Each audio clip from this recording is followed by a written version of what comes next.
The night Titanic sank is known as one of history's greatest tragedies.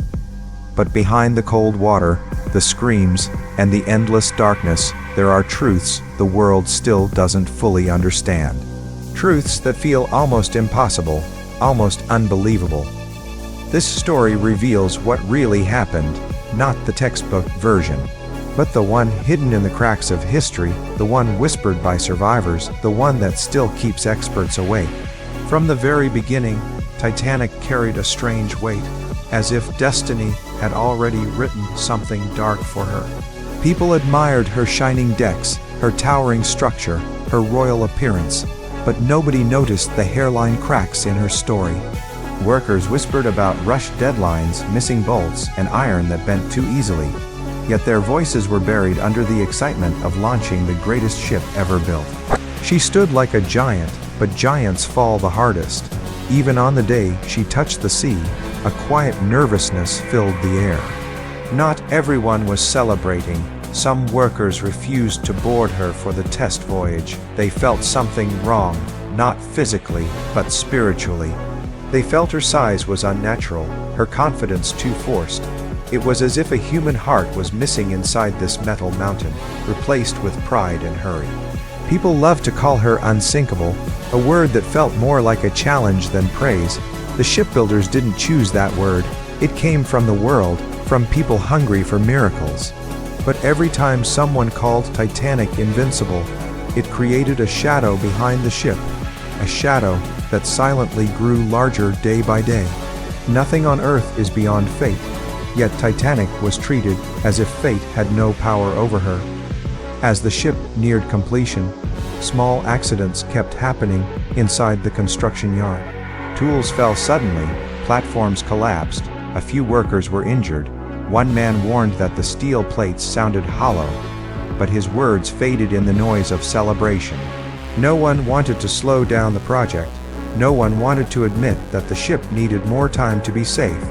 The day she left the port for her first and final journey, she moved like a king entering his kingdom. People cheered, bands played, flags waved in the cold wind. But deep below deck, inside her iron belly, there were pieces untested, seams unproven, and materials that had barely passed inspection.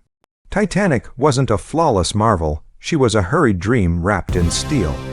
Some passengers even felt uneasy as they stepped inside.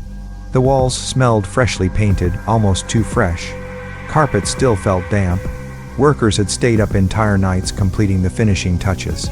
Everything looked beautiful but rushed, like a mansion decorated quickly for guests who arrived too early. Beneath the shine, there was a tiredness, a fatigue in the structure itself. As the ship sailed farther from land, a silent truth traveled with her. She had never been tested at full speed. Engineers had data, they had theories, but they did not have real proof of how she would respond under pressure, in danger, in freezing waters. She was a masterpiece on paper, but not yet a survivor of the sea. The crew, proud but anxious, carried their own doubts. They knew some lifeboats were missing. They knew many had never practiced a real emergency evacuation. They knew the wireless system wasn't functioning perfectly. But the ship was grand, and grand things often silence caution. Nobody wanted to be the one to question a legend. Under the decks, the metal breathed with tension. Every wave that struck her massive hull made a faint echo, an echo the passengers never heard but the workers below felt in their bones. Titanic was strong but not invincible, beautiful but not perfect. Her size made her powerful, but her rushed construction made her fragile. The ocean accepts only truth, and Titanic carried too many secrets. She sailed into the night as if she owned the horizon, unaware that the smallest weakness, hidden deep in her bones, was about to meet the coldest enemy the sea had ever created. From the very beginning, Titanic carried a strange weight, as if destiny had already written something dark for her. People admired her shining decks, her towering structure, her royal appearance, but nobody noticed the hairline cracks in her story. Workers whispered about rushed deadlines, missing bolts, and iron that bent too easily. yet their voices were buried under the excitement of launching the greatest ship ever built. She stood like a giant, but giants fall the hardest. Even on the day she touched the sea, a quiet nervousness filled the air. Not everyone was celebrating. Some workers refused to board her for the test voyage. They felt something wrong, not physically, but spiritually. They felt her size was unnatural, her confidence too forced. It was as if a human heart was missing inside this metal mountain, replaced with pride and hurry. People loved to call her unsinkable, a word that felt more like a challenge than praise. The shipbuilders didn't choose that word. It came from the world, from people hungry for miracles. But every time someone called Titanic invincible, it created a shadow behind the ship, a shadow that silently grew larger day by day. Nothing on Earth is beyond fate, yet Titanic was treated as if fate had no power over her. As the ship neared completion, small accidents kept happening inside the construction yard. Tools fell suddenly, platforms collapsed, a few workers were injured. One man warned that the steel plates sounded hollow, but his words faded in the noise of celebration. No one wanted to slow down the project. No one wanted to admit that the ship needed more time to be safe. The day she left the port for her first and final journey, she moved like a king entering his kingdom. People cheered, bands played, flags waved in the cold wind, but deep below deck, inside her iron belly, there were pieces untested, seams unproven, and materials that had barely passed inspection. Titanic wasn't a flawless marvel, she was a hurried dream wrapped in steel. Some passengers even felt uneasy as they stepped inside. The walls smelled freshly painted, almost too fresh. Carpets still felt damp. Workers had stayed up entire nights completing the finishing touches. Everything looked beautiful but rushed, like a mansion decorated quickly for guests who arrived too early. Beneath the shine, there was a tiredness, a fatigue in the structure itself. As the ship sailed farther from land, a silent truth traveled with her. She had never been tested at full speed. Engineers had data, they had theories, but they did not have real proof of how she would respond under pressure, in danger, in freezing waters. She was a masterpiece on paper, but not yet a survivor of the sea. The crew, proud but anxious, carried their own doubts. They knew some lifeboats were missing. They knew many had never practiced a real emergency evacuation. They knew the wireless system wasn't functioning perfectly, but the ship was grand, and grand things often silence caution. Nobody wanted to be the one to question a legend. Under the decks, the metal breathed with tension. Every wave that struck her massive hull made a faint echo, an echo the passengers never heard, but the workers below felt in their bones. Titanic was strong, but not invincible, beautiful, but not perfect. Her size made her powerful, but her rushed construction made her fragile. The ocean accepts only truth, and Titanic carried too many secrets. She sailed into the night as if she owned the horizon, unaware that the smallest weakness hidden deep in her bones was about to meet the coldest enemy the sea had ever created. When night fell on Titanic, the silence of the ocean felt unnaturally heavy, as if the sea itself was waiting. Passengers wandered the decks, admiring the stars, unaware that the same calm sky had hidden warnings all day. Messages from other ships had been coming in, signals of ice ahead, but they were treated like minor distractions, not life-threatening alerts. The ocean was whispering danger, but the whispers went unanswered. Inside the wireless room, the operators worked endlessly, buried under personal messages sent by wealthy passengers. Their equipment buzzed non-stop, drowning out the warnings that truly mattered. Several ships had already reported massive ice fields drifting in Titanic's path, but the alerts were ignored, delayed, or set aside. A mistake made not by evil, but by exhaustion and pressure to satisfy luxury. Up on the bridge, the lookout men felt unease. They had been given binoculars at the start of the journey, but the box containing them had been misplaced and locked. No one had a key, so they scanned the dark ocean with naked eyes, searching for danger in a sea that gave them nothing but reflections and shadows. The missing binoculars became one of the silent villains of the night. The ship moved forward at almost full speed, slicing through the water like a knife through glass. Officers believed the ship's strength would carry her safely, even if ice was ahead. Slowing down was considered unnecessary, even embarrassing. Pride guided the wheel more than caution, and the sea waited patiently for pride to pay its price. Some passengers noticed the temperature drop sharply. Breath turned white, fingertips froze, decks turned slippery, but cold weather wasn't enough to spark fear. People wrapped their coats tighter and continued smiling, unaware that this freezing breath was a warning from the sea itself. Nature was reminding them that they were traveling through dangerous territory, but the message went unrecognized. In the distance, other ships floated safely, surrounded by the same ice Titanic was about to enter. They had stopped their engines, choosing patience over risk. Their captains listened to the sea, while Titanic pushed forward, convinced she could glide past danger simply because she was grander and newer. A decision born from confidence, but shaped by fate. Some crew members aboard Titanic sensed something wrong. The sea looked too still, almost dead. Experienced sailors knew that when the ocean becomes silent like a mirror, danger hides beneath.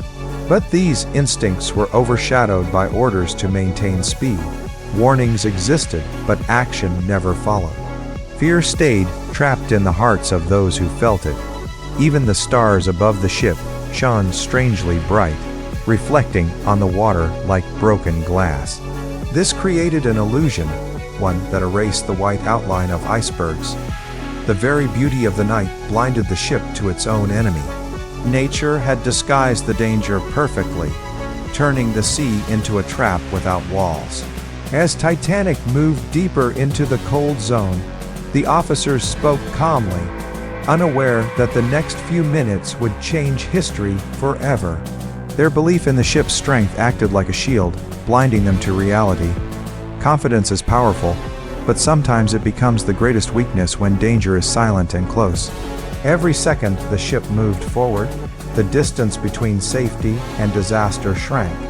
The crew could not see the iceberg, the wireless room could not send the warnings fast enough, and the passengers could not feel the threat. It was a moment suspended between two worlds, one of comfort, one of catastrophe, just hours before the ocean would reveal the truth that no one wanted to believe. The night grew colder, and beneath Titanic's shining decks, whispers of unease began to rise.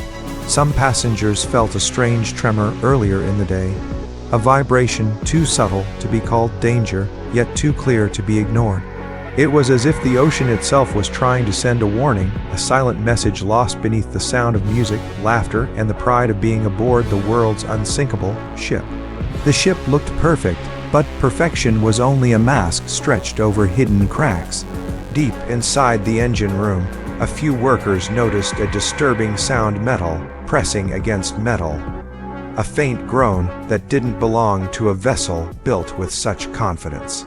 They reported it, but their voices were swallowed by the boldness of men who believed Titanic was too grand to fail. Human pride blinded them, and when pride blinds, the consequences always arrive quietly before roaring loudly. Passengers on the upper decks continued their celebrations, unaware that the ship they trusted so blindly was running with dangerously high speed. Some officers questioned the pace, but orders from above insisted on maintaining it. After all, Titanic had a reputation to prove. That hunger for glory was like a shadow walking alongside the ship, pushing it forward into darkness that no one could see coming. Even nature seemed uneasy. As the sun set, the ocean became eerie and still, a sea that was too flat, too calm. Experienced sailors knew this type of silence was unnatural. No waves, no wind, only a chilling quiet that felt like the moment before a storm, but there was no storm. Instead, something far more dangerous waited ahead, hidden in the night. A few lookouts standing high in the crow's nest struggled to see clearly. The air was icy, the atmosphere thick, and their binoculars, shockingly, were missing. A small mistake, but mistakes become disasters when they meet bad timing. their vision blurred by the cold.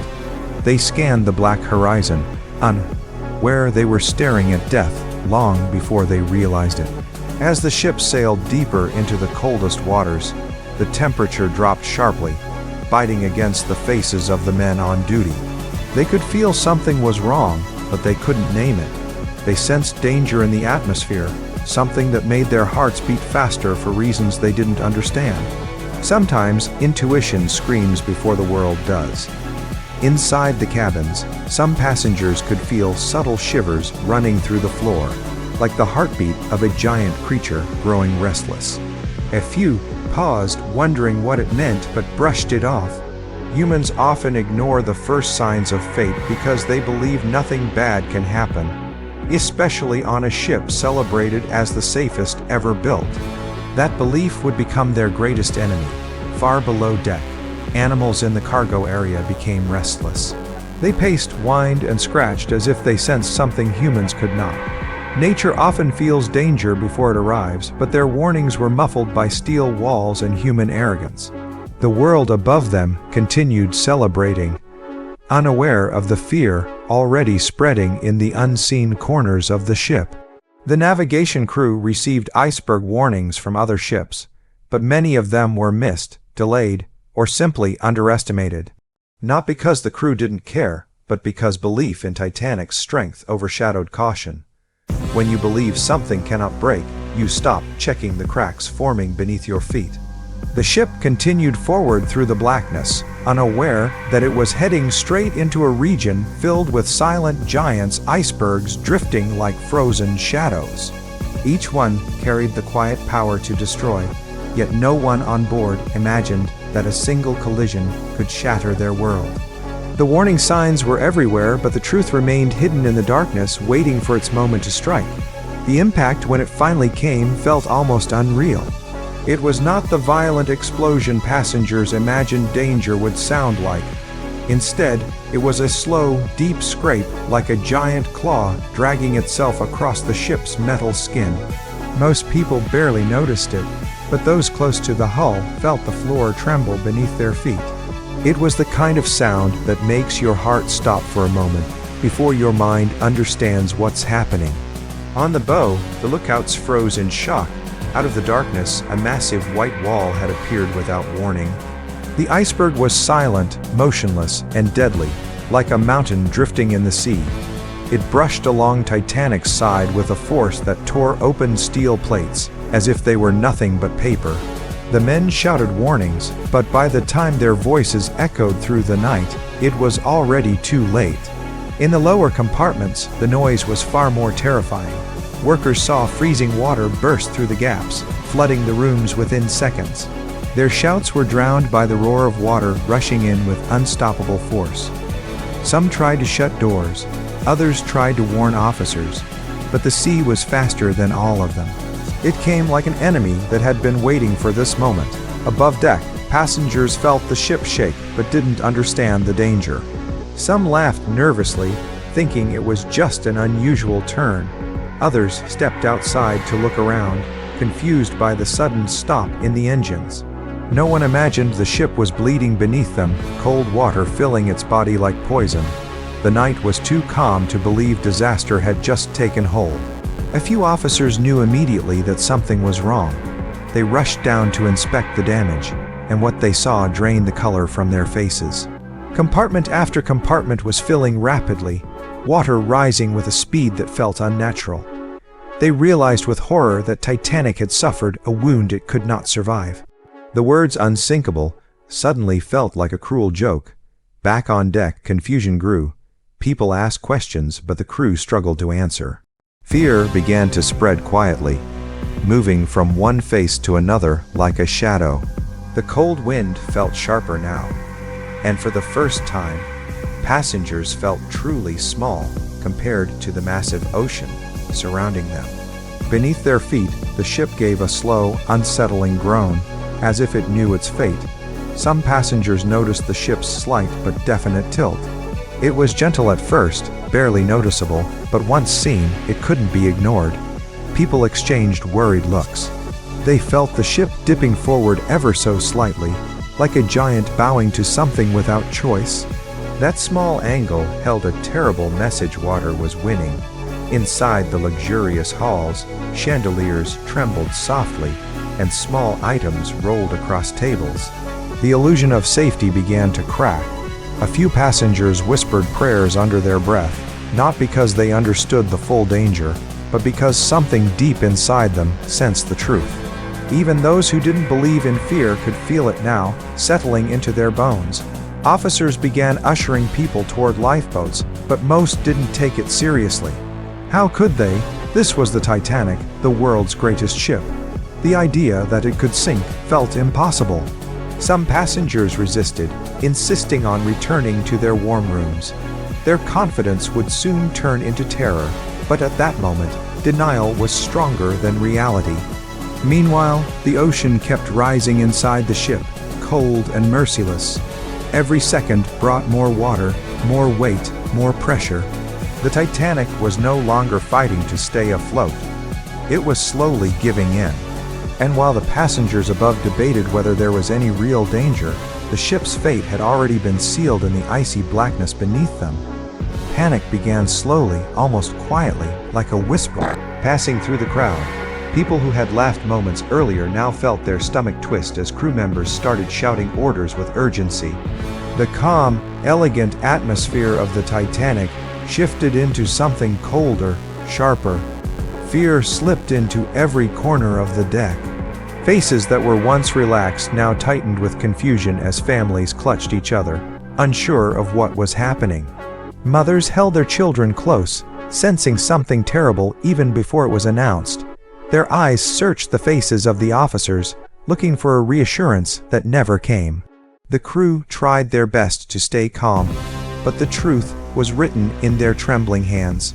They knew the ship was dying, and every minute lost brought them closer to the moment no one wanted to imagine. Below deck, passengers who had ignored the initial warnings finally realized something was terribly wrong. Water rushed through the corridors like a dark, unstoppable creature. It filled hallways that just hours before were full of laughter and music.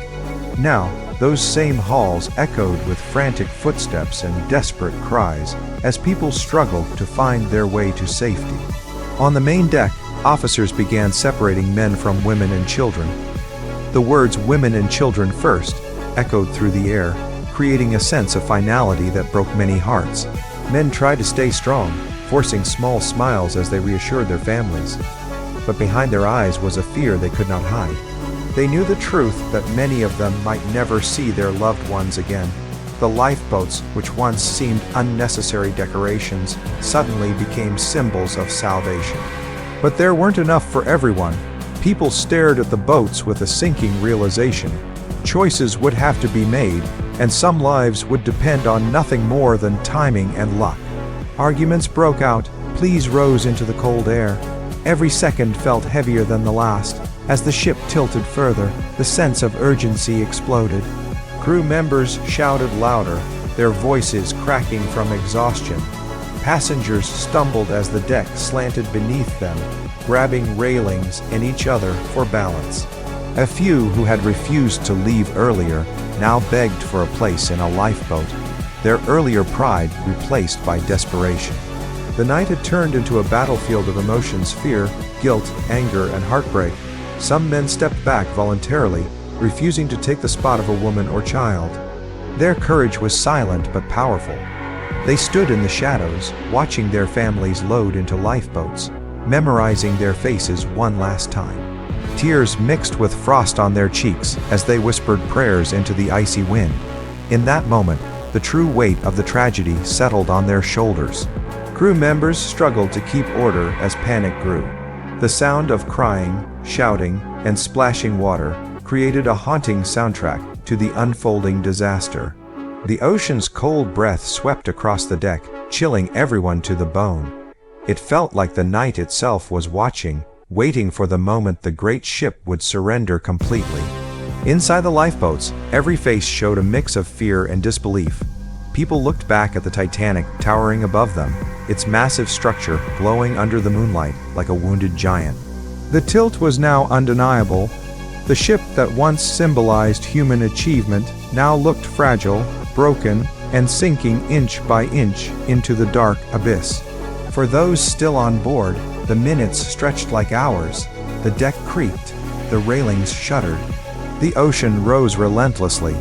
People could feel the ship weakening beneath their feet, like standing on the chest of someone whose final breaths are fading away. The realization that not everyone would survive became a heavy truth no one could ignore anymore. The Titanic's colossal steel frame began to groan like a wounded beast. The sound echoed across the dark ocean, chilling everyone who heard it. It wasn't a single noise, but a series of deep cracks and metallic roars that rose from inside the ship. People froze where they stood, some covered their ears, others stared wide-eyed at the decks beneath them, feeling the vibrations travel through their bodies like a final warning. The deck lurched suddenly, throwing passengers off balance. A few slipped and fell, sliding toward the railings as the angle of the ship increased. Screams erupted from every direction, blending into a single, horrifying chorus. Families who had just said their goodbyes clung to each other again, desperate for one more second. The ship was no longer sinking quietly. It was fighting against the ocean and losing. The bow dipped deeper, pulling the rest of the vessel with it. Water gushed over the sides, flooding staircases and swallowing entire rooms in seconds. The once bright lights flickered rapidly, like candles struggling to survive a storm. Sparks fell from shattered bulbs, illuminating terrified faces for brief, ghostly moments before darkness swallowed them again. People still trapped inside the lower decks pounded on the walls, calling for help.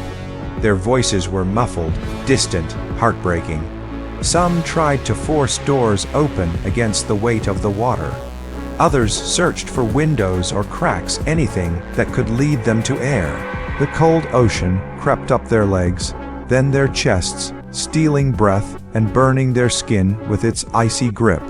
On deck, the remaining passengers watched as the front of the ship vanished beneath the surface. The ocean didn't rush. It pulled slowly, almost deliberately, like a giant hand dragging the Titanic downward. The ship tilted so much that people had to crawl, gripping anything they could.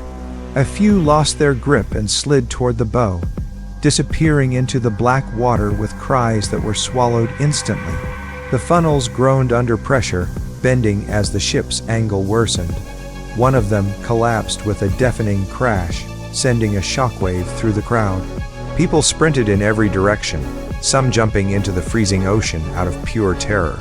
The fall of the funnel crushed lifeboats, debris, and innocent lives in a single brutal moment. Survivors looked at the destruction in disbelief, understanding that even standing still had become deadly. Ice-cold waves washed across the deck, knocking people off their feet. The water felt like thousands of needles piercing their skin. Those who fell in gasped uncontrollably, unable to breathe as the cold stole every drop of warmth from their bodies. The night was silent except for the roaring sea and the metallic screams of the dying ship. The stern lifted higher and higher, pointing toward the sky. People clung to railings, benches, and ropes, their arms trembling from exhaustion and fear. The ship's massive propellers rose from the water, dripping and glistening under the moonlight like monstrous shadows.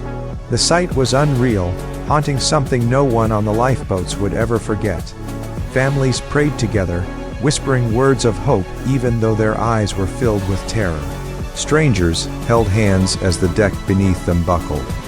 Every movement of the ship felt like a countdown, every sound a reminder that the Titanic's final moment was approaching. Time no longer moved in minutes, it moved in heartbeats. The last lights flickered out, leaving only the moon and the stars to witness the ship's struggle. In the darkness, people could feel the Titanic trembling violently, as if it were alive and afraid. The ocean swallowed the bow completely, and the rest of the ship shuddered as it prepared to break. In that terrible moment, thousands of hopes, dreams, and memories hung in the freezing air, waiting to see what would happen next. The Titanic shuddered so violently that people could feel the metal beneath them twisting. A loud crack echoed across the ocean, a sound so sharp and deep that survivors in lifeboats turned around in horror.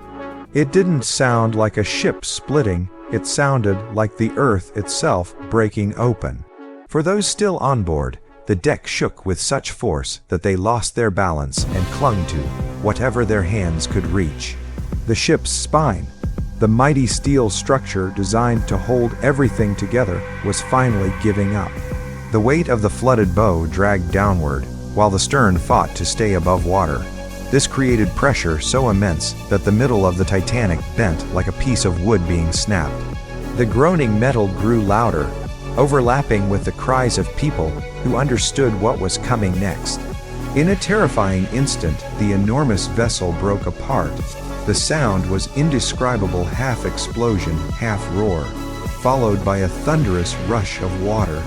Passengers were thrown into the air as the deck beneath them split open. Some vanished instantly into the chasm created by the break, swallowed by the ocean with no time to scream. Others slid helplessly toward the rising wall of steel as the two halves pulled away from each other. The stern rose even higher, almost vertical now, giving people only moments to react. Those who had clung to railings found themselves dangling over a dark, swirling abyss. Some refused to let go, holding on with trembling hands until their strength failed. Others leaped into the water, praying the cold would spare them long enough to survive. Their bodies hit the ocean with painful splashes, their breath stolen instantly by the freezing temperature. Inside the ship, rooms collapsed onto each other like falling dominoes. Grand staircases cracked in half, chandeliers tore loose, and walls buckled under the violent distortion. Anyone still trapped inside felt the world twisting around them, furniture crushing against doors, water surging through broken corridors. In the chaos, the Titanic no longer resembled a grand luxury liner.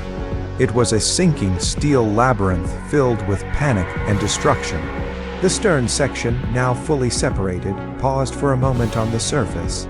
Survivors in lifeboats could see silhouettes of people standing near the railings, tiny against the towering shape of the ship. Some waved desperately, others prayed, and a few simply stared into the distance, knowing their fate was sealed. That final moment, when the stern stood tall like a fading monument, burned itself into the memory of everyone watching. Suddenly, the stern began to drop, not smoothly, but with a jerking motion that made those aboard lose their footing. Water rushed into the exposed interior, flooding what was left of the ship in seconds. People clung to anything. They grabbed ropes, debris, even each other. But the downward pull was too strong. One by one, they were dragged toward the ocean's hungry depths. As the stern sank lower, the screams grew sharper and more desperate. The icy water swallowed the deck, creeping up people's legs, then their waists, then their shoulders. They tried to swim, but the suction created by the sinking ship dragged them back. Some were pulled under instantly. Others fought for a few seconds before disappearing beneath the waves. From the lifeboats, survivors watched helplessly as the last portion of the Titanic tilted, shook, and slipped beneath the surface. A huge whirlpool formed where the stern disappeared, pulling people and debris into its spinning darkness. The night was filled with haunting echoes, metal groaning, water roaring, and the fading cries of those who had moments earlier been alive. Silence fell suddenly. The Titanic was gone.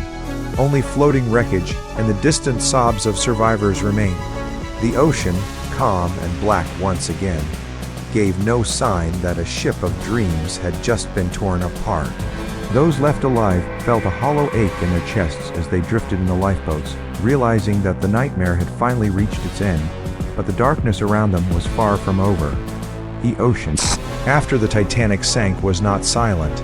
It was filled with thousands of desperate voices calling out in the darkness, begging for help that would never come. Some screamed for their loved ones, others cried out to anyone who could hear them, and many simply gasped for air as the freezing water tightened around their lungs. The night was so cold that each breath stung like needles, and every second felt like a battle against a force nobody could fight.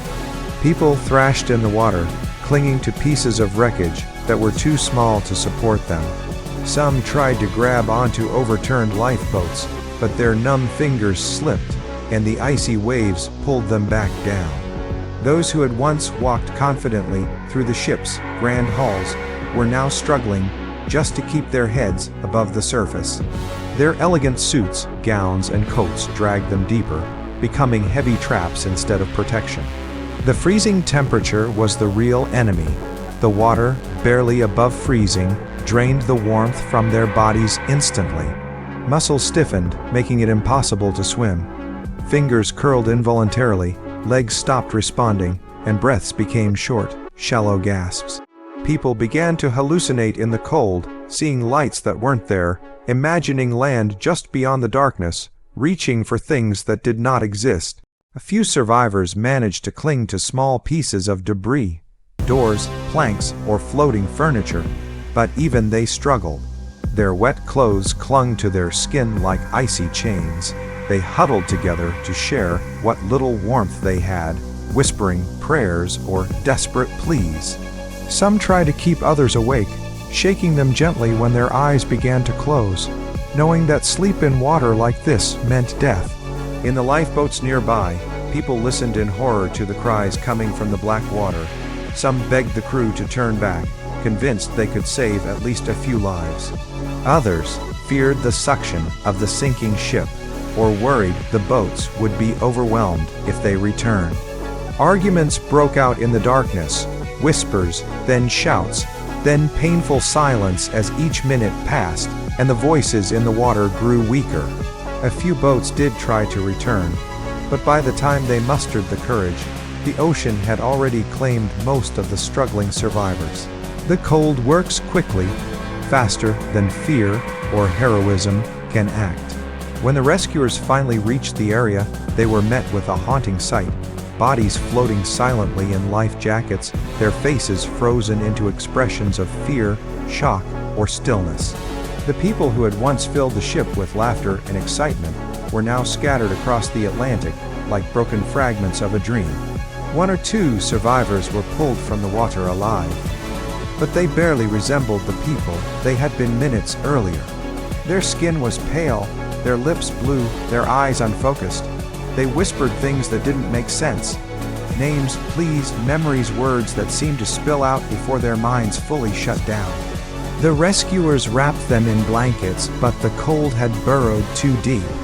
Meanwhile, hundreds of passengers floated quietly, their life vests keeping them above water even when they could no longer move. They drifted with the current, bumping softly against each other. The ocean carried them like lost petals from a shattered flower. Those few still conscious watched the sky, hoping for a miracle, praying that a ship's lights would appear on the horizon. But the sky remained empty, dark, and painfully calm. The stars looked down like distant witnesses, untouched by the suffering happening below. Every splash grew quieter as the cold claimed the last remaining voices. The cries that once filled the night faded into a low, eerie stillness, and the Atlantic became calm again, as if hiding the tragedy beneath its surface. When the rescuing ship finally arrived, hours too late, the ocean revealed the scale of the loss. Dozens of lifeboats drifted silently, surrounded by a field of bodies. The cold had finished what the sinking had started. The survivors who were pulled aboard the rescue ship could not speak. They simply looked back at the dark sea, haunted by the voices that had called out and disappeared into the night. When Carpathia finally reached the area where the Titanic had last been seen, the passengers and crew braced themselves for chaos. But what they found was far more haunting than anything they had imagined. There was no shouting, no splashing, no sign of struggle. Only an eerie silence spread across the water, broken occasionally by the creak of lifeboats drifting aimlessly. The survivors inside the boats sat frozen not just from the cold, but from shock so deep it seemed carved into their faces.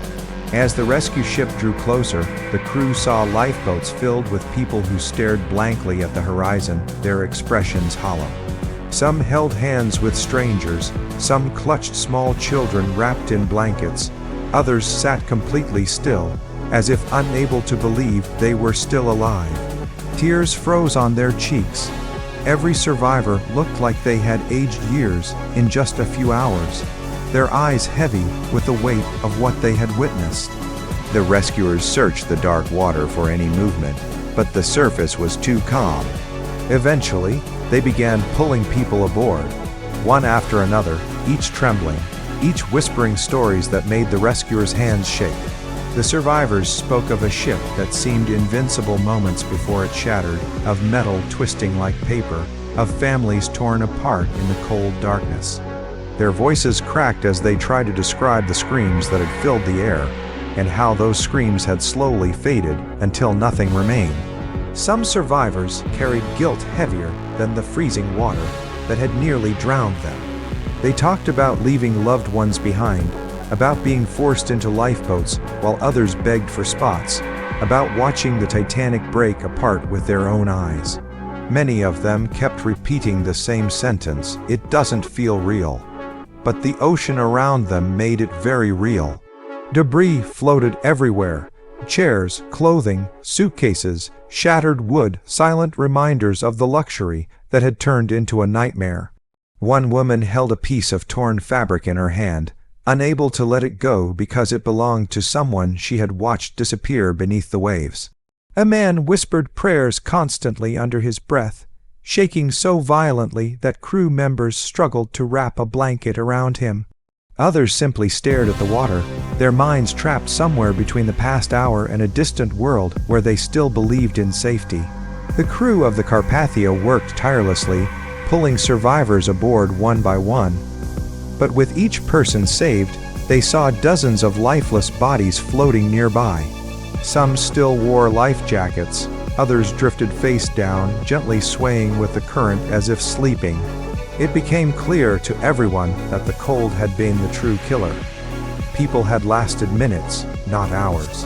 The ocean had claimed them quickly and quietly. Once the survivors were inside the ship, they were given warm drinks, blankets, and dry clothes. But comfort was something none of them could feel.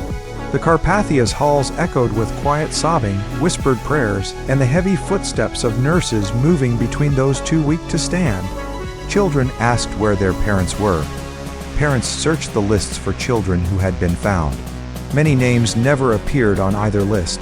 The captain of the Carpathia walked among the survivors, speaking softly, offering comfort, but even he struggled to hide the shock. He had seen storms, shipwrecks, and tragedies at sea, but never something on this scale. Never a ship that was supposed to be unsinkable destroyed so completely. The weight of the loss hung in the air like a cold fog, clinging to everyone aboard. News of the disaster traveled fast. Operators on the ship received messages from all directions, families begging for confirmation, newspapers demanding details, officials ordering immediate reports. Every transmission made the reality clearer. The world would wake up to a horror it had never imagined. The largest, most luxurious ship ever built had not only sunk, it had taken more than 1,000 souls with it into the depths of the Atlantic. As dawn approached, the survivors looked out across the ocean, watching the first light reveal the empty water where the Titanic had vanished. There was no trace of the giant ship, only ripples moving quietly across the surface. The sunrise felt wrong, as if the world had no right to look beautiful after such darkness. The survivors stood together on the deck of the Carpathia, united by trauma, silently promising themselves they would never forget what they had seen, even though they wished they could. When Carpathia finally carried the survivors to New York, the world stood waiting in shock. Crowds gathered at the docks long before sunrise, whispering rumors about what had happened in the freezing Atlantic. No one truly believed the Titanic could be gone. Even as the Carpathia approached, families searched the horizon, hoping the giant ship would appear behind it. But as the Carpathia drew closer, its decks filled with shivering, exhausted survivors told a story no one wanted to hear. As the ship docked, the silence was suffocating. Reporters stood ready with cameras and notebooks, but even they lowered their voices when they saw the survivors' faces. These were not ordinary passengers, they carried the weight of a nightmare that words could barely describe. Some limped off the ship wrapped in blankets, others were carried by crew members, too weak to walk. Children clung to strangers who had saved them, their eyes hollow from crying. Families rushed forward, calling out names, searching every face. Some found the people they loved and collapsed in relief. Others waited for hours, only to learn the truth they had feared since the first telegrams arrived. The lists posted on the dockside walls were painfully short.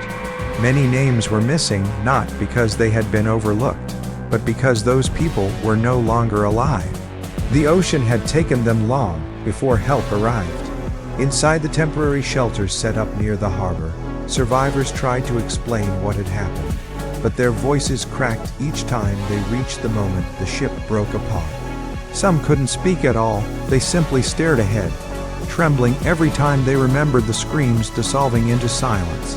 Doctors treated frostbite, hypothermia, and trauma, but some wounds were far deeper than the cold. The disaster had left marks no medicine could heal. The world demanded answers. Newspapers released extra editions every hour. Headlines questioned everything. The ship's speed, the captain's decisions, the missing binoculars, the lack of lifeboats. The Titanic had been sold as the safest ship ever built, yet it had failed catastrophically on its first voyage. People wanted someone to blame, someone to hold responsible for the thousands of shattered lives. Investigations were launched immediately, and every detail became a piece of a horrifying puzzle. Testimonies from survivors painted a picture of chaos, confusion, and disbelief. Some recalled crew members insisting the ship was unsinkable until the deck tilted sharply beneath their feet. Others described the class barriers that slowed evacuation, how the wealthy reached lifeboats quickly, while families in lower decks fought through locked gates and narrow hallways to reach safety. These stories cut deep into the public's conscience, sparking outrage across the world. In homes across America and Europe, people gathered around radios and newspapers, absorbing every detail. Families who had lost someone clung to hope that perhaps a rescue ship had found more survivors. But as days passed, hope faded, replaced by grief and anger. Communities held vigils, lighting candles for people whose bodies would never be recovered. The Titanic had not just sunk a ship, it had broken hearts on every continent. Even those who had no direct connection to the disaster felt shaken. The Titanic had symbolized human progress, wealth, and power. Its sinking reminded the world that nature could still humble even the greatest engineering achievements. It was a warning written in cold salt water, a reminder that arrogance could be deadly, that no human creation was beyond failure. The tragedy struck at the core of humanity's confidence. As investigations continued, engineers studied blueprints, sailors retold their experiences, and experts debated what had truly caused the ship to fail. But no matter how many explanations they offered, structural weaknesses, poor visibility, overconfidence, nothing erased the pain. The truth was simple. Thousands of people had trusted a ship that could not protect them. The world had learned the price of believing nothing could go wrong. Years later, survivors still carried the memories with them. Some never set foot on a ship again. Some spoke of the Titanic like a ghost that followed them everywhere. Others dedicated their lives to improving maritime safety, determined that no one else would suffer what they had endured. And though time moved forward, the story remained powerful, an echo from the deep that whispered the same haunting message. Even the strongest can fall, and when they do, the world will remember. When the Titanic slipped beneath the freezing black waters, the ocean did not simply swallow an unsinkable ship. It swallowed hundreds of voices, dreams, and futures in a single, suffocating gulp. Survivors looked back and saw nothing but darkness, no lights, no ship, no trace, only a horrifying silence that felt louder than screams.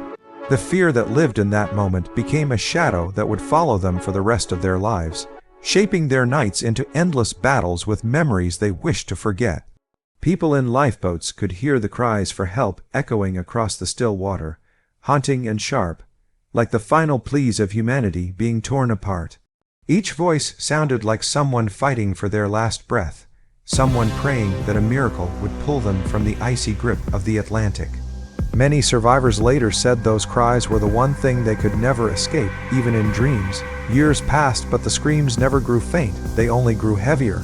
As the minutes stretched on, the cold turned deadly.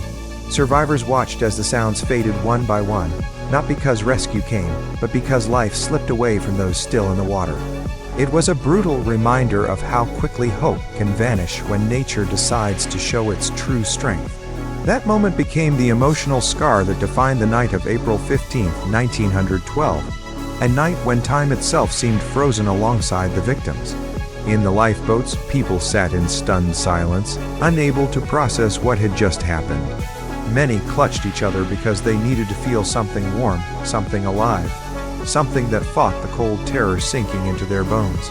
Others stared at the ocean, unable to blink, as if afraid the dark water might rise up and claim them too. Every second felt like the edge of a knife, cutting away the illusion of safety they once had. Some survivors whispered prayers, hoping their words would reach the souls that had just slipped under.